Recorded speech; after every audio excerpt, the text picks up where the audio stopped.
ನಿಮ್ಮ ವೋಟ್ ಹೋದರೆ ನಿಮ್ಮ ರೇಷನ್ ಕೂಡ ಹೋಗುತ್ತೆ. SIR ಅನ್ನೋ ಮೇಗಾ ಸ್ಕ್ಯಾಮ್. ನಮಸ್ಕಾರ ಗೆಳೆಯರೇ, ಫಸ್ಟ್ ಕನ್ನಡಕ್ಕೆ ಸ್ವಾಗತ. ಇದು ಎಡಿಟರ್ ಸ್ಪೆಷಲ್. ಪ್ರಜಾಪ್ರಭುತ್ವದ ಅತಿ ದೊಡ್ಡ ಹಬ್ಬ ಚುನಾವಣೆ ಅಂತ ನಾವೆಲ್ಲ ಸಂಭ್ರಮಿಸ್ತೇವೆ. ಆದರೆ ಅದೇ ಪ್ರಜಾಪ್ರಭುತ್ವದ ಕಗ್ಗೊಲೆ ಮಾಡಲು, ನಿಮ್ಮ ಕೈಯಿಂದ ವೋಟಿಂಗ್ ಪವರ್ ಕಿತ್ತುಕೊಳ್ಳಲು ಸ್ವತಃ election commission of India ECI ಮತ್ತು ಕೇಂದ್ರ ಸರ್ಕಾರವೇ ಒಂದು ಬೃಹತ್ ಕುತಂತ್ರ ಹೆಣೆದಿದೆ ಅಂದರೆ ನೀವು ನಂಬ್ತೀರಾ? ನಂಬಲೇಬೇಕು. ಹೌದು, ಅದರ ಹೆಸರೇ SIR, ಸ್ಪೆಷಲ್ ಇಂಟೆನ್ಸಿವ್ ರಿವಿಷನ್. ಕೇವಲ ಫೇಕ್ ವೋಟರ್ಸ್ ತೆಗಿತೇವೆ ಅನ್ನೋ ನಾಟಕದ ಹಿಂದೆ ದೇಶದ ಕೋಟ್ಯಂತರ ಬಡವರು, ಯುವಕರು, ಮಹಿಳೆಯರು ಮತ್ತು ಅಲ್ಪಸಂಖ್ಯಾತರ ಹಕ್ಕುಗಳನ್ನು ಕಸಿದುಕೊಳ್ಳುವ ಡೆತ್ ನೋಟ್ ಇದು. ಬನ್ನಿ ಇವತ್ತು ಈ SIRನ ಕರಾಳ ಮುಖವಾಡವನ್ನು ಹರಿದು ಹಾಕೋಣ. Karnataka SIR process. ಮೊದಲು ಈ ಚಿತ್ರವನ್ನು ಸೂಕ್ಷ್ಮವಾಗಿ ಗಮನಿಸಿ. ಇದು 2026ರಲ್ಲಿ ನಮ್ಮ ಕರ್ನಾಟಕದಲ್ಲಿ ನಡೆಯಲಿರುವ SIR ಪ್ರಕ್ರಿಯೆಯ ಟೈಮ್ ಟೇಬಲ್. ಪೂರ್ವ ಸಿದ್ಧತೆ 26/2026ರಿಂದ 29/6/2026. BLOಗಳ ಮನೆ ಭೇಟಿ 36/2026ರಿಂದ 29/7/2026. ಕರಡು ಪಟ್ಟಿ ಬಿಡುಗಡೆ 5/8/2026. ಆಕ್ಷೇಪಣೆಗಳಿಗೆ ಅವಕಾಶ 5/8/2026ರಿಂದ 4/9/2026. ಫೈನಲ್ ಲಿಸ್ಟ್ ಪ್ರಕಟಣೆ 7/10/2026. ನೋಡಲು ಭಾರಿ ಪರ್ಫೆಕ್ಟ್ ಅನಿಸುತ್ತೆ ಅಲ್ವಾ? ಆದರೆ ಇಲ್ಲೇ ಇರೋದು ECIನ ಅತಿ ದೊಡ್ಡ ವೈಫಲ್ಯ. ಕರ್ನಾಟಕದಲ್ಲಿ ಸುಮಾರು 5.55 ಕೋಟಿ ಅಂದರೆ 5,55,00,000 ವೋಟರ್ಸ್ ಇದ್ದಾರೆ. ಈ 59,050 BLOಗಳು ಕೇವಲ 30 ದಿನಗಳಲ್ಲಿ ಅಂದರೆ 30/6/2026ರಿಂದ 29/7/2026ರವರೆಗೆ ಈ 5,55,00,000 ಜನರನ್ನ ಮನೆಗೆ ಹೋಗಿ ಭೇಟಿ ಮಾಡಿ ಅವರ ಡಾಕ್ಯುಮೆಂಟ್ಸ್ ಚೆಕ್ ಮಾಡೋದು ಮನುಷ್ಯರಿಗೆ ಸಾಧ್ಯವಾಗುವ ಮಾತೆ? No chance. ಇದು ಜನರನ್ನ ಸುಲಭವಾಗಿ ಲಿಸ್ಟ್ನಿಂದ ಕಿತ್ತೆಸೆಯಲು ಮಾಡಿದ ಆತುರದ ಮತ್ತು ಅವೈಜ್ಞಾನಿಕ ಪ್ಲಾನ್. 2002ರ ಡೆಡ್ಲೈನ್ ಮತ್ತು ತಾರ್ಕಿಕ ದೋಷಗಳು ಈ ಕುತಂತ್ರದ ಮತ್ತೊಂದು ಮುಖ ನೋಡಿ ಸ್ನೇಹಿತರೆ. ಇವರ ಹೊಸ ನಿಯಮದ ಪ್ರಕಾರ ನೀವು ಇವತ್ತು ವೋಟರ್ ಆಗಿರಬೇಕು ಅಂದರೆ 2002ರ ವೋಟರ್ ಲಿಸ್ಟ್ನಲ್ಲಿ ನಿಮ್ಮ ತಂದೆ, ತಾಯಿ ಅಥವಾ ಅಜ್ಜ ಅಜ್ಜಿಯ ಹೆಸರು ಇರಲೇಬೇಕು. ಇದನ್ನು ಪ್ರೋಜೆನ್ಸಿ ಮ್ಯಾಪಿಂಗ್ ಅಂತಾರೆ. ಸ್ವಲ್ಪ ಲಾಜಿಕ್ ಯೂಸ್ ಮಾಡಿ ನೋಡಿ ಬಾಸ್. 2002ರ ಡೇಟಾವನ್ನು ECI ಸರಿಯಾಗಿ ಡಿಜಿಟಲ್ ಮಾಡಿಯೇ ಇಲ್ಲ. ಹರಿದು ಹೋದ ಪೇಪರ್ಗಳು, ಓದಲಾಗದ PDFಗಳಿವೆ. ಅಂಥದ್ರಲ್ಲಿ ಹಳ್ಳಿಯ ಬಡವರು, ಕೂಲಿ ಕಾರ್ಮಿಕರು ಎಲ್ಲಿಂದ 24 ವರ್ಷದ ಹಿಂದಿನ ರೆಕಾರ್ಡ್ ತರಬೇಕು ಹೇಳಿ? ಇನ್ನು ನಮ್ಮ ಮಹಿಳೆಯರ ಪರಿಸ್ಥಿತಿ ಕೇಳಲೇಬೇಡಿ.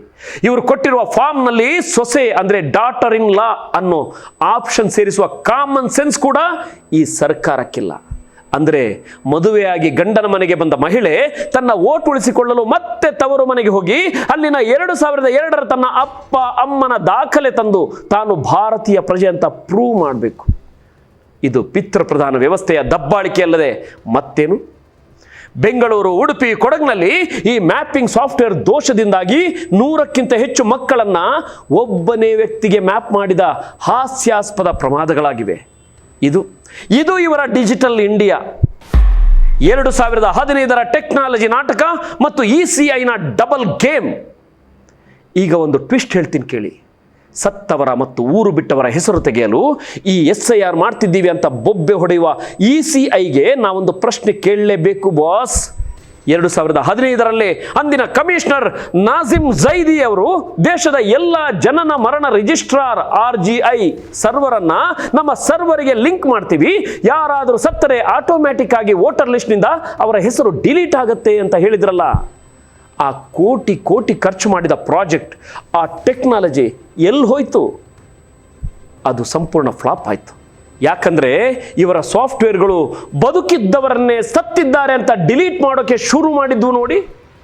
ಆದರೂ ಬುದ್ಧಿ ಕಲಿಯದ ಈ ಕಮಿಷನ್ ಈಗ ಮತ್ತೆ ಯಾವುದೇ ಮಾರ್ಗಸೂಚಿ ಇಲ್ಲದೆ ಅದೇ ಡಿಡೂಪ್ಲಿಕೇಶನ್ ಸಾಫ್ಟ್ವೇರ್ಗಳನ್ನು ಕದ್ದು ಮುಚ್ಚಿ ಆನ್ ಮಾಡಿದೆ. ಬದುಕಿದ್ದವರನ್ನೇ ಯಾಂತ್ರಿಕವಾಗಿ ಕೊಲ್ಲುವ ಈ ಟೆಕ್ನಾಲಜಿ ನಮ್ಮ ಪ್ರಜಾಪ್ರಭುತ್ವಕ್ಕೆ ಒಂದು ಬಿಗ್ ಸಲ್ಯೂಟ್ ಹೇಳಲೇಬೇಕಲ್ವಾ? ಅಸ್ಸಾಂನ ಅಸಲಿ ಬಣ್ಣ, ಅಕ್ರಮ ವಲಸಿಗರ ನಾಟಕ. ಕರ್ನಾಟಕ, ಬಿಹಾರ, ಬಂಗಾಳದಲ್ಲಿ ಇಷ್ಟೆಲ್ಲ ಕಠಿಣವಾದ SIR ಮಾಡ್ತಿರುವ ಸೆಂಟ್ರಲ್ ಗವರ್ಮೆಂಟ್ 16 ವರ್ಷಗಳಿಂದ ಅಸ್ಸಾಂ ತುಂಬಾ ಅಕ್ರಮ ಬಾಂಗ್ಲಾ ನುಸುಳುಕೋರರಿದ್ದಾರೆ ಅಂತ ಬೊಬ್ಬೆ ಹೊಡೆಯುವ ಅದೇ ಅಸ್ಸಾಂನಲ್ಲಿ ಯಾಕೆ SIR ಮಾಡಲಿಲ್ಲ? ಅಲ್ಲಿ ಮಾಡಿದ್ದು ಕೇವಲ ನಾರ್ಮಲ್ SR, ಸ್ಪೆಷಲ್ ರಿವಿಷನ್ ಮಾತ್ರ. ಯಾಕೆ ಗೊತ್ತಾ? ಅಲ್ಲಿ NRC ಮಾಡಿದಾಗ ಡಿಲೀಟ್ ಆದವರಲ್ಲಿ ಬಹುಪಾಲು ಬಂಗಾಳಿ ಹಿಂದೂಗಳೇ ಇದ್ರು. ಅಂದ್ರೆ BJP ವೋಟ್ ಬ್ಯಾಂಕ್. ತಮ್ಮ ವೋಟ್ ಬ್ಯಾಂಕ್ ಉಳಿಸಿಕೊಳ್ಳಲು ಅಸ್ಸಾಂನಲ್ಲಿ SIR ಮಾಡಲಿಲ್ಲ, ಆದರೆ ಅಲ್ಲಿ ಫಾರ್ಮ್ 7 ಅನ್ನೋ ಅಸ್ತ್ರವನ್ನ ಕೊಳಕಾಗಿ ಬಳಸಿದ್ರು. ಸತ್ತವರ ಹೆಸರಿನಲ್ಲಿಯೇ ಬದುಕಿರುವ ಅಲ್ಪಸಂಖ್ಯಾತರ ವಿರುದ್ಧ ನಕಲಿ ಆಕ್ಷೇಪಣೆಗಳನ್ನು, ಅಬ್ಜೆಕ್ಷನ್ಸ್ ಅನ್ನು ಹಾಕಿಸಿ ಬರೋಬ್ಬರಿ 10,56,000 ಜನರನ್ನ ವೋಟರ್ ಲಿಸ್ಟ್ನಿಂದ ತೆಗೆದರು. ಖುದ್ದಾಗಿ CM ಹಿಮಂತ ಬಿಸ್ವ ಶರ್ಮಾ ಅವರೇ, ನಾವು ಮಿಯಾ ಅಂದ್ರೆ ಬಂಗಾಳಿ ಮಾತಾಡುವ ಮುಸ್ಲಿಮರನ್ನ ಕರೀತಾರೆ, ಈ ಮಿಯಾಗಳನ್ನ ಟಾರ್ಗೆಟ್ ಮಾಡಿದ್ದೀವಿ ಅಂತ ಒಪ್ಕೊಂಡಿದ್ದಾರೆ. ಇದು ಚುನಾವಣಾ ಆಯೋಗವೋ ಅಥವಾ ಆಳುವ ಪಕ್ಷದ ಕೈಗೊಂಬೆಯೋ? ಬಿಹಾರ, ಬಂಗಾಳ ಮತ್ತು ತಮಿಳುನಾಡಿನ ಎಚ್ಚರಿಕೆ ಗಂಟೆ. ಕರ್ನಾಟಕದ ಜನರೇ, ಈಗಲಾದರೂ ಎಚ್ಚೆತ್ತುಕೊಳ್ಳಿ. ಬಿಹಾರ ಮತ್ತು ಬಂಗಾಳದಲ್ಲಿ ಏನಾಯ್ತು ಅಂತ ನೋಡಿದ್ರೆ ನಿಮಗೆ ಶಾಕ್ ಆಗುತ್ತೆ.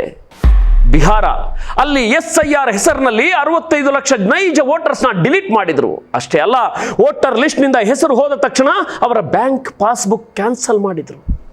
5 ಲಕ್ಷ ಜನರ ರೇಷನ್ ಕಾರ್ಡ್ ಕಿತ್ತುಕೊಂಡು. ಸ್ನೇಹಿತರೆ, ನಿಮ್ಮ ವೋಟ್ ಹೋದ್ರೆ ನಿಮ್ಮ ಅನ್ನವೂ ಹೋಗುತ್ತೆ. ಪಶ್ಚಿಮ ಬಂಗಾಳ ಬರೋಬ್ಬರಿ 91 ಲಕ್ಷ ಜನರನ್ನ ಸತ್ತವರು ಅಥವಾ ವಲಸಿಗರು ಅಂತ ಡಿಲೀಟ್ ಮಾಡಿದ್ರು. TMC ನಾಯಕರು ಸುಪ್ರೀಂ ಕೋರ್ಟ್ನಲ್ಲಿ ಹೇಳಿದಂತೆ BJP ಗೆದ್ದ 31 ಕ್ಷೇತ್ರಗಳಲ್ಲಿ ಡಿಲೀಟ್ ಆದ ವೋಟ್ಗಳ ಸಂಖ್ಯೆಯೇ ಗೆಲುವಿನ ಅಂತರಕ್ಕಿಂತ ಹೆಚ್ಚಿತ್ತು. ಇದು ನೇರವಾಗಿ ಎಲೆಕ್ಷನ್ ಹೈಜಾಕ್ ಮಾಡುವ ತಂತ್ರ. ಜೊತೆಗೆ ಅಲ್ಲಿನ ಲಕ್ಷ್ಮೀರ್ ಭಂಡಾರ್ ಮುಂತಾದ ಗ್ಯಾರಂಟಿ ಸ್ಕೀಮ್ಗಳನ್ನು ಡಿಲೀಟ್ ಆದವರಿಗೆ ಕೊಡಲ್ಲ ಅಂತಿದ್ದಾರೆ. ತಮಿಳುನಾಡು CM MK ಸ್ಟಾಲಿನ್ ಅವರು ಇದು ಪ್ರಜಾಪ್ರಭುತ್ವದ ಮೇಲಿನ ದಾಳಿ ಅಂತ ನೇರವಾಗಿ ಸುಪ್ರೀಂ ಕೋರ್ಟ್ ಮೆಟ್ಟಿಲೇರಿದರು. ಬಿಹಾರದಲ್ಲಿ ಡಿಲೀಟ್ ಆದವರನ್ನ ತಮಿಳುನಾಡಿಗೆ ತಂದು ವೋಟ್ ಹಾಕಿಸುವ ಹುನ್ನಾರ ನಡೆಯುತ್ತಿದೆ ಅಂತ ಪ್ರತಿಪಕ್ಷಗಳು ಭಯ ವ್ಯಕ್ತಪಡಿಸಿವೆ. ಕರ್ನಾಟಕದ ಅಲ್ಪಸಂಖ್ಯಾತರು ಮತ್ತು ಆದಿವಾಸಿಗಳ ಮೇಲಿನ ನೇರ ಪ್ರಹಾರ. ಇದೆಲ್ಲದರ ಅತಿ ದೊಡ್ಡ ಪೆಟ್ಟು ಬೀಳ್ತಿರೋದು ಸಮಾಜದ ಕಟ್ಟಕಡೆಯ ಜನರಿಗೆ. ಮೈಸೂರಿನ ನರಸಿಂಹರಾಜ ಕ್ಷೇತ್ರದಲ್ಲಿ ಬರೋಬ್ಬರಿ 60,000 ಜನ ಮ್ಯಾಪ್ ಆಗಿಲ್ಲ. ಇದರಲ್ಲಿ 43,000 ಮುಸ್ಲಿಮರೇ ಇದ್ದಾರೆ. ಇದು ಆಕಸ್ಮಿಕನಾ? ಖಂಡಿತ ಇಲ್ಲ. ಕೊಡಗು, ಚಿಕ್ಕಮಗಳೂರಿನ ಕಾಫಿ ತೋಟದಲ್ಲಿ ತಲೆಮಾರುಗಳಿಂದ ದುಡಿಯುವ ಜೇನು ಕುರುಬ, ಎರವ ಆದಿವಾಸಿಗಳ ಬಳಿ ಯಾವ ರೆಕಾರ್ಡ್ ಇರುತ್ತೆ ಹೇಳಿ? ಎಸ್ಟೇಟ್ ಮಾಲೀಕರು ಇವರ ವೋಟ್ ಐಡಿನೇ ವಾಪಸ್ ಕೊಡಲ್ಲ. ಇವರು ಎಲ್ಲಿಂದ 2002ರ ದಾಖಲೆ ತರ್ತಾರೆ? ತೃತೀಯ ಲಿಂಗಿಗಳು ಅಂದರೆ ಟ್ರಾನ್ಸ್ಜೆಂಡರ್ಸ್ 2014ರ ನಂತರ ತಮ್ಮ ಹೆಸರು, ಲಿಂಗ ಬದಲಾಯಿಸಿಕೊಂಡಿದ್ದಾರೆ. ಅವರ ಹಳೆಯ ದಾಖಲೆಗಳಿಗೆ ಇದು ಮ್ಯಾಚ್ ಆಗಲ್ಲ ಅಂತ ಅವರನ್ನ ಡಿಲೀಟ್ ಮಾಡಲಾಗ್ತಿದೆ. ಬೆಂಗಳೂರಿನ ಸುಭಾಷ್ ನಗರದಂತಹ ಸ್ಲಂಗಳಲ್ಲಿ ವಾಸಿಸುವ ಕೂಲಿ ಕಾರ್ಮಿಕರು ದಿನಗೂಲಿ ಬಿಟ್ಟು ಈ ಆಫೀಸ್ಗಳಿಗೆ ಅಲೆಯಲು ಸಾಧ್ಯವೇ? ಖಂಡಿತ ಇಲ್ಲ. ಕರ್ನಾಟಕದ ಕಾಂಗ್ರೆಸ್ ಸರ್ಕಾರದ ದ್ವಂದ್ವ ನಿಲುವು ಮತ್ತು ನಾಟಕ. ಇಷ್ಟೊತ್ತು ಹೇಳಿದ್ದು ECI ಮತ್ತು ಕೇಂದ್ರ ಸರ್ಕಾರದ ಕುತಂತ್ರಗಳನ್ನ. ಈಗ ಬರೋಣ ನಮ್ಮ ರಾಜ್ಯದ ಕಾಂಗ್ರೆಸ್ ಸರ್ಕಾರದ ಕಡೆಗೆ. ಇವರದ್ದು ಎಂಥ ದ್ವಂದ್ವ ನಿಲುವು ಅಂತ ನೀವೇ ನೋಡಿ. KPCC ವಕ್ತಾರ M ಲಕ್ಷ್ಮಣ್ ಅವರು ಬಂದು ರಾಜ್ಯದಲ್ಲಿ 86 ಲಕ್ಷ ವೋಟರ್ಸ್ ಡಿಲೀಟ್ ಆಗುವ ಭೀತಿಯಲ್ಲಿದ್ದಾರೆ, BJP ವೋಟ್ ಕದಿಯುತ್ತಿದೆ ಅಂತ ಪ್ರೆಸ್ ಮೀಟ್ ಮಾಡ್ತಾರೆ. ಆದರೆ ಬಾಯಲ್ಲಿ ವಿರೋಧ ಮಾಡುವ ಈ ಸರ್ಕಾರ ಆಕ್ಷನ್ ನಲ್ಲಿ ಏನ್ ಮಾಡ್ತಿದೆ? ಇದೇ SIR ಅನ್ನ ಜಾರಿ ಮಾಡಲು ರಾಜ್ಯ ಸರ್ಕಾರದ 59,050 ಅಧಿಕಾರಿಗಳನ್ನ ಅಂದ್ರೆ BLOs ಇವುಗಳನ್ನು ಕಣಕ್ಕಿಳಿಸಿ ಯಾವುದೇ ಅಡೆತಡೆ ಇಲ್ಲದೆ ಕೇಂದ್ರದ ಆದೇಶವನ್ನ ಜಾರಿ ಮಾಡ್ತಿದೆ. BJP ನಾಯಕರು ಕೇಳುವ ಪ್ರಶ್ನೆಗೂ ಇವರ ಬಳಿ ಉತ್ತರವಿಲ್ಲ. ತಮಿಳುನಾಡಿನ ಮಾಜಿ CM ಸ್ಟಾಲಿನ್ ತರಹ ಸುಪ್ರೀಂ ಕೋರ್ಟ್ನಲ್ಲಿ ಫೈಟ್ ಮಾಡುವ ಅಥವಾ ಕೇರಳದ ತರಹ ಅಸೆಂಬ್ಲಿಯಲ್ಲಿ ರೆಸಲ್ಯೂಷನ್ ಪಾಸ್ ಮಾಡುವ ಧೈರ್ಯವನ್ನಾಗಲಿ ಇಚ್ಛಾಶಕ್ತಿಯನ್ನಾಗಲಿ ಈ ಕಾಂಗ್ರೆಸ್ ಸರ್ಕಾರವಾಗಲಿ, ಸಮಾಜವಾದಿ ಟ್ಯಾಗಿನ ಈ ಸಿದ್ದರಾಮಯ್ಯನವರಾಗಲಿ, ಟ್ರಬಲ್ ಶೂಟರ್ ಖ್ಯಾತಿಯ DK ಶಿವಕುಮಾರ್ ಅವರಾಗಲಿ ತೋರಿಸ್ತಿಲ್ಲ. ಕೇವಲ ಬೂಟಾಟಿಕೆಯ ಮಾತುಗಳನ್ನಾಡ್ತಾ ಜನರಿಗೆ ಕೊಟ್ಟ ಭರವಸೆಗಳಿಗೆ ದ್ರೋಹ ಬಗೆಯುತ್ತಿದೆ. ಜನಾಂದೋಲನ, ಹೋರಾಟವೊಂದೇ ದಾರಿ. ಗೆಳೆಯರೆ, ಇಂತಹ ಫೇಕ್ ಟೆಕ್ನಾಲಜಿ 2002ರ ಅವೈಜ್ಞಾನಿಕ ಡೆಡ್ಲೈನ್ ಮತ್ತು ರಾಜಕೀಯ ಲಾಭಕ್ಕಾಗಿ ಮತಗಳನ್ನು ಡಿಲೀಟ್ ಮಾಡುವ ಈ SIR ಅನ್ನ ನಂಬ್ಕೊಂಡು ಕೂತ್ರೆ ನಮ್ಮ ಕಥೆ ಮುಗಿದಂತೆ. ಅದಕ್ಕಾಗಿಯೇ ಕರ್ನಾಟಕದಲ್ಲಿ ಈಗ ಮೈ ವೋಟ್ ಮೈ ರೈಟ್, ನನ್ನ ಮತ ನನ್ನ ಹಕ್ಕು ಅನ್ನೋ ಬೃಹತ್ ಜನಾಂದೋಲನ ಶುರುವಾಗಿದೆ. ಬೆಂಗಳೂರು, ತುಮಕೂರು, ಉಡುಪಿ ಸೇರಿದಂತೆ ರಾಜ್ಯದೆಲ್ಲೆಡೆ ಪ್ರತಿಭಟನೆಗಳು ನಡೀತಿವೆ. ರೈತ ಹೋರಾಟದ ಮಾದರಿಯಲ್ಲಿ, ಆಂಟಿ NRC ಮಾದರಿಯಲ್ಲಿ ನಾವೆಲ್ಲರೂ ಒಗ್ಗೂಡಬೇಕಿದೆ. ಈ 30 ದಿನಗಳ ಆತುರದ ಗಡುವನ್ನು ರದ್ದು ಮಾಡಬೇಕು. ಗ್ರಾಮ ಸಭೆಗಳಲ್ಲಿ ಮತದಾರರ ಪಟ್ಟಿ ಪರಿಶೀಲನೆ ಆಗಲೇಬೇಕು. ಸುಪ್ರೀಂ ಕೋರ್ಟ್ನಲ್ಲಿ ವಿಚಾರಣೆ ನಡೀತಿದೆ. ಪ್ರಜಾಪ್ರಭುತ್ವದಲ್ಲಿ ಯಾರು ಆಳ್ಬೇಕು ಅಂತ ಜನ ನಿರ್ಧರಿಸಬೇಕು.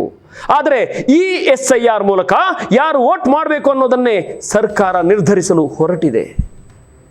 ನಿಮ್ಮ ವೋಟ್ ID ಚೆಕ್ ಮಾಡಿಕೊಳ್ಳಿ, ಜಾಗೃತರಾಗಿ. ಈ ವಿಡಿಯೋವನ್ನು ಪ್ರತಿಯೊಬ್ಬ ಕನ್ನಡಿಗನಿಗೂ ಶೇರ್ ಮಾಡಿ. ಯಾಕಂದರೆ ಇದು ಕೇವಲ ಸುದ್ದಿ ಅಥವಾ ಸುದ್ದಿಯ ವಿಶ್ಲೇಷಣೆ ಅಲ್ಲ, ಇದು ನಮ್ಮ ಅಸ್ತಿತ್ವದ ಪ್ರಶ್ನೆ. ಮುಂದಿನ ಅಪ್ಡೇಟ್ಸ್ಗಾಗಿ ಚಾನೆಲ್ ಸಬ್ಸ್ಕ್ರೈಬ್ ಮಾಡಿ. ಜೈ ಹಿಂದ್, ಜೈ ಕರ್ನಾಟಕ.